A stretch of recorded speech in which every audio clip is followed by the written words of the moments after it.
Welcome to Kenton's videos. Enjoy the video. In this video, I will show how to make eggs Joshua Weissman. Start by gathering fresh eggs, unsalted butter, coarse salt, and a non-stick skillet and preheat very low. Crack eggs into a bowl and whisk gently until homogenized, then melt butter in the pan until foaming. Cook slowly while stirring constantly to form small curds, finishing off the heat so eggs remain silky and custardy. Then when you cook Joshua Weissman style eggs, focus on heat control and timing. Whisk eggs until smooth, melt butter until it foams, then combine skillet and eggs over the lowest flame you can maintain. Stir constantly with a silicone spatula, scraping the pan to form tiny, creamy curds.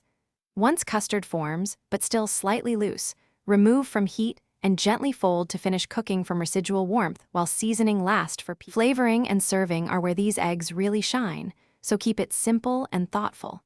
Season at the end with flaky salt and a little black pepper, and consider a splash of cream or a cold pat of butter to enrich the texture. Serve the eggs hot on toasted bread or with roasted tomatoes and fresh herbs for brightness. Enjoy immediately so the texture stays perfect and silky. Thanks for watching. Consider subscribing if we helped you.